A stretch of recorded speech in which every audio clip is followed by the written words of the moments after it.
Hey guys, it's Mark Wester. I'm back here in another video. I just got home from work, and the pharmacist and that works in the pharmacy at Walmart came to check out, got to get a headset. Anyways, I checked her out, and then she said, "Have you gotten your flu shot yet?" And I was like, "No." She's like, "Well, you need to get one. It's flu season." Damn. I was like, "Okay, well, um, I'll I'll go ahead and do it." So can I go and do it on my lunch break? She said, yeah, I'll have the paperwork ready and we'll just go ahead and do it. Getting shots, I'm pretty good at taking shots, I think. I've gotten a little bit squeamish as I've gotten older, but when I was a kid, I well I yeah, I used to be in the hospital a lot and I got a lot of shots. In fact, there was a time when I actually got 19 blood tests at one time. And before I kind of get into that story, let me just tell you that I was born with esophagus problem. But basically, my esophagus was not formed correctly, where it went all the way down to my stomach. It's called they call it T fistula, baby. Anyway, they had to go in and do emergency surgery when I was born. Not only did I have esophagus problem, but I had a fistula going out my esophagus to the bottom part of my right lung, and it um, damaged part of my right lung. And they were actually at one point taking part of that lung out, and they decided not to. So I mean, I have two full lungs, but one is rather weak. It's just it kind of stays congested a lot. But anyway, because of my esophagus problem, I had digestive issues and not normal the way other people's are.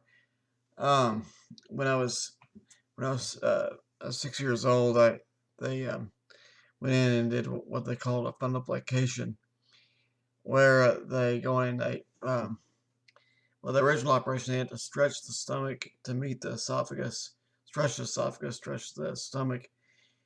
Then they went in, kind of created an artificial sphincter muscle with the esophagus.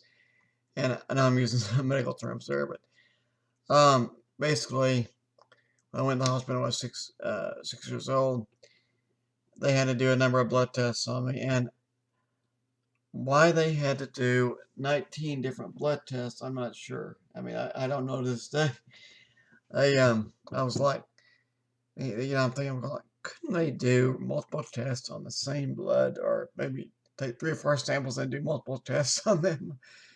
But I don't know the rationale behind that. But I remember, my mom nearly passed out.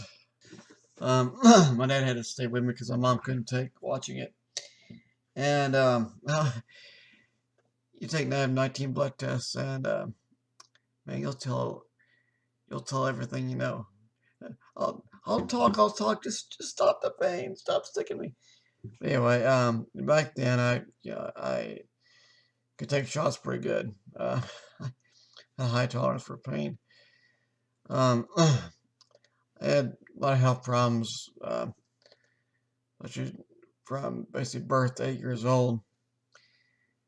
And I went through a lot health wise.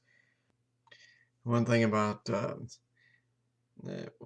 stay in the hospital. I think I was in the hospital about 3 weeks, um, somewhere around there. This was in the early '80s, and I remember that my grandparents brought a 13-inch TV to the hospital and hooked up an Atari to it, and I played Atari. And anyway, I think my family was around me, you know, around the clock. My parents, grandparents had people from my church come over and pray for me, like, and had friends give me good get well cards, send me get well cards, and I was, and I was, like I said, I was a long time in the hospital, and in that fundoplication, what they did is they basically cut from like the top of my rib cage all the way down my belly button. Anyway, they cut around there anyway. So they're being basically, it's kind of like they cut my chest open in a way. It's a and it was probably one of the most painful, one of the most painful experiences physically that I've ever gone through. But you know, the Lord brought me through it. You know, that's all I can say. You know, recently I went to a doctor's appointment and I kind of found out some reasons why I may have had that birth defect to begin with. And I was thinking, you know, wish I could go back in time and I could, you know, reverse all this. And, you know, then I got to thinking, well, you know what? If I could reverse it all and not have the esophagus problem, not have all the health issues, would I do that? You know, would I really take that away? And, you know, the answer is, I'm not sure. The reason that I'm not sure if I would change my esophagus problem, or, you know, the health problems I grew up with is, I mean, that's kind of, I feel like that just got a purpose in it. It formed so much of who I am, who I was as a child, that um, I think it helped give me a compassion for people that were sick and hurting. I think, you know, I mean, for me, you know, I'm burdened by, you know, if I know someone's ill, or, you know, they're in some way, you know, I want to pray for them, and, you know, I can feel for them. And I think it helped me give me more humility. And, you know, just, I mean, when you're sick a lot, and, you know, it helped you rely on God. And, you know, I wouldn't want anyone to have to go through problems, whether it's illness or any other problems. But, you know, good can still come out of it. And I don't know, you know, what all you guys may be going through. It may be family problems, it may be illness,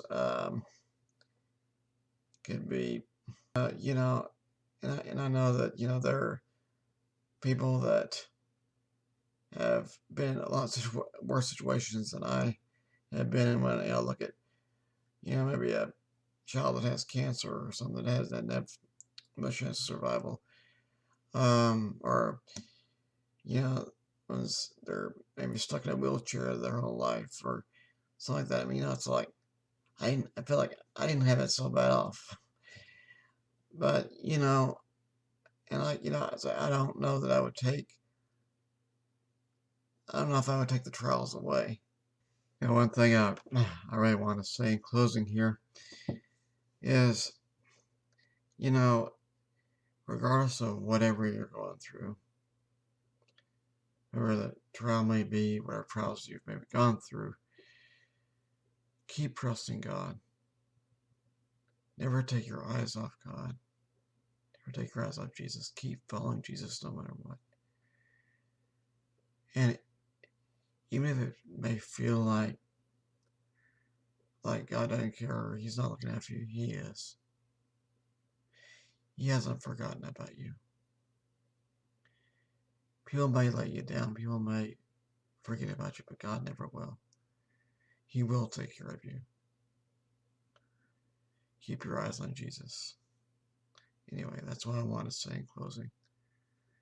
Okay. Have a good night.